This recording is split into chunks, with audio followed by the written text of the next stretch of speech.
Dans le football moderne, il existe une idée qui se répète comme une vérité absolue. Tout a un prix. Les joueurs, les clubs, les entraîneurs, les projets, les idéaux.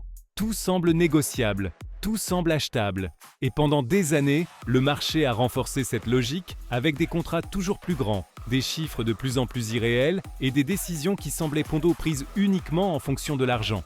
Mais de temps en temps, très rarement, une histoire apparaît et brise ce récit. Une décision qui ne rentre pas dans le moule, un choix qui met le système mal à l'aise. Et c'est exactement ce qui vient de se produire avec Lionel Messi, car, au cours des dernières heures, une information a été confirmée et a secoué le monde du football. Le propriétaire d'Al Ittihad a révélé publiquement que Lionel Messi avait refusé une offre de 1,4 milliard d'euros par an pour jouer dans le football arabe. Pas pour toute sa carrière, pas pour plusieurs années, par an. Et Messi a dit non.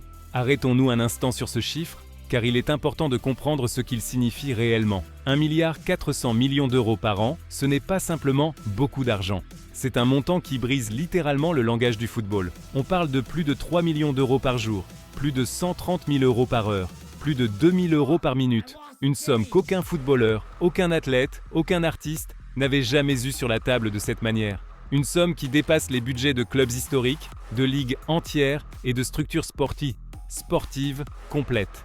Et pourtant, Lionel Messi a décidé de ne pas l'accepter.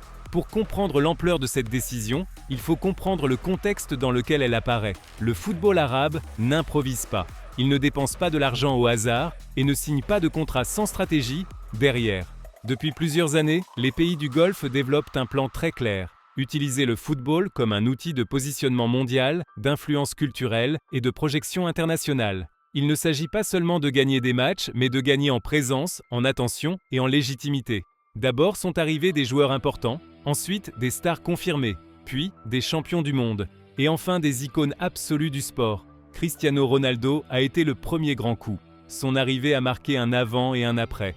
Non seulement pour ce que cela représentait sur le terrain, mais aussi pour le message envoyé au monde. Le football arabe était prêt à payer tout ce qu'il faudrait pour attirer les plus grands noms de la planète. Puis sont arrivés d'autres joueurs, Benzema, Neymar, Kanté, Mané. Chaque recrutement renforçait l'idée que le projet était sérieux. Mais Messi, c'était autre chose. Lionel Messi n'est pas simplement un footballeur. C'est une figure culturelle, un phénomène mondial qui dépasse les clubs, les maillots et les rivalités. Messi n'ajoute pas, Messi transforme. Là où il va, il change la perception de l'environnement, il change l'intérêt, il change la conversation. C'est pour cela que l'offre était si colossale. Ce n'était pas seulement un contrat sportif, c'était un investissement stratégique. Al Ittihad ne cherchait pas seulement des buts, il cherchait de la légitimité, il cherchait du prestige, il cherchait à boucler la boucle. Et ils étaient même prêts à payer tout ce qu'il faudrait pour y parvenir. Le plus frappant dans cette histoire, c'est que l'information ne provient ni d'une rumeur, ni d'une fuite journalistique. Elle a été confirmée par le propriétaire du club lui-même. Cela signifie que nous parlons d'une proposition réelle, concrète et formelle. Ce n'était pas du vent, ce n'était pas de la spéculation. C'était une offre sur la table, et Messi l'a refusée. C'est ici que cette nouvelle cesse d'être un simple fait économique pour devenir quelque chose de bien plus profond. Car Lionel Messi, aujourd'hui, n'est pas dans une situation de besoin. Il ne joue pas pour survivre. Il ne joue pas pour assurer son avenir. Messi joue parce qu'il en a envie. Il a tous les titres possibles. Il a la Coupe du Monde. Il a les records. Il a la reconnaissance. Il a une tranquillité économique garantie pour plusieurs générations. Quand quelqu'un qui a déjà tout gagné refuse une somme de cette ampleur, la question cesse d'être combien et devient pourquoi. Et la réponse n'est pas unique. D'abord, il y a l'aspect personnel. Messi a toujours privilégié son environnement, sa famille, sa qualité de vie. Ce n'est pas un joueur qui apprécie le bruit constant ni les changements forcés. Chaque grande décision de sa carrière a été marquée par ce critère. Même lorsqu'il a quitté Barcelone, ce n'était pas pour l'argent. Il l'a fait parce que le club ne pouvait plus le soutenir financièrement. Pendant des années, Messi a accepté des baisses de salaire, des paiements différés et des contrats échelonnés pour aider le club. Il n'a jamais placé l'argent au-dessus du projet. Cela le distinguait déjà d'autres grands noms du football. Et c'est ici que la rivalité historique réapparaît, même sans que personne ne la mentionne directement. Car tandis que Messi refusait une offre record du football arabe, Cristiano Ronaldo avait choisi le chemin opposé. Cristiano a été le premier à accepter, le premier à partir, le premier à devenir l'emblème du projet. Et il est important de le dire clairement, Cristiano a parfaitement le droit de le faire. Chaque joueur choisit son propre chemin. Il n'y a pas de décision correcte ou incorrecte, mais il y a des différences. Et ces différences alimentent une rivalité qui dure depuis plus de 15 ans. Cristiano Ronaldo a toujours été transparent quant à son ambition économique. Il ne l'a jamais caché, il ne l'a jamais déguisé. Il a parlé de contrats, de chiffres, de records salariaux. Il s'est montré fier d'être le mieux payé. Messi, en revanche, n'a jamais construit son récit à partir de là. Il n'a jamais parlé de l'argent comme de l'axe central de sa carrière. Il ne s'est jamais défini par ce qu'il gagnait. Cette différence, qui pendant des années était secondaire face au débat purement footballistique, devient aujourd'hui centrale dans la discussion sur l'héritage. Car il ne s'agit plus seulement de buts, de titres ou de ballons d'or. Il s'agit de décisions, de la manière dont chacun a choisi d'écrire les derniers chapitres de sa carrière. Cristiano a choisi de maximiser l'impact économique et médiatique. Messi a choisi de préserver la cohérence avec son histoire. L'un a accepté d'être le visage visible d'un projet émergent, l'autre a décidé de ne pas faire partie de cette construction. Et cette différence, pour beaucoup, fait une nouvelle fois pencher la balance. Un autre point clé pour comprendre le refus de Messi concerne l'aspect sportif. Messi ne veut pas prendre sa retraite avec le sentiment de simplement faire acte de présence. Il ne veut pas jouer des matchs qui ne le motivent pas. Il ne veut pas que la fin de sa carrière soit un adieu silencieux au plus haut niveau de compétition.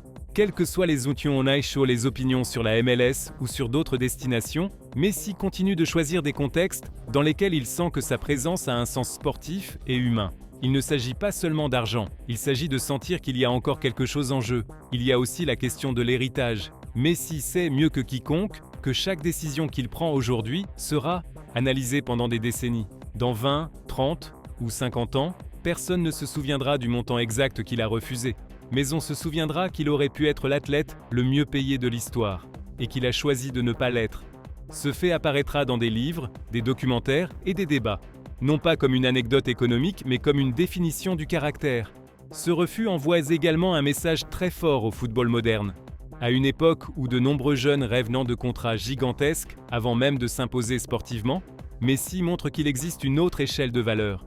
Tout ne s'achète pas, tout ne se négocie pas, tout n'a pas la même valeur. L'argent compte, bien sûr qu'il compte, mais il ne commande pas toujours. Il est important de clarifier une chose, ce non de Messi n'est pas un jugement moral envers ceux qui ont accepté d'aller dans le football arabe. Ce n'est pas une critique du projet.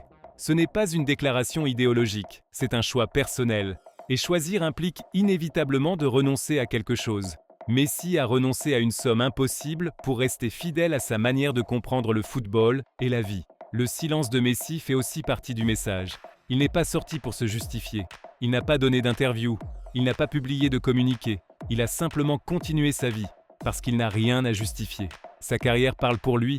Pendant ce temps, la rivalité avec Cristiano reste bien vivante, même si elle ne se joue plus sur le terrain. Elle se dispute désormais sur le terrain de l'héritage. Deux chemins différents, deux fins différentes, deux manières de comprendre le succès. Et ce refus ajoute un chapitre de plus à cette histoire. Refuser 1,4 milliard d'euros par an n'est pas une décision normale. Ce n'est pas une décision logique du point de vue du marché. Ce n'est pas une décision courante. C'est une décision que seul quelqu'un qui a déjà tout gagné peut prendre et qui choisit encore la manière dont il veut être rappelé. Messi n'est pas à vendre pour de l'argent. Messi ne se définit pas par des chiffres. Messi ne négocie pas son identité. Et une fois de plus, sans élever la voix, sans créer de scandale, sans trop en dire, il a marqué la différence.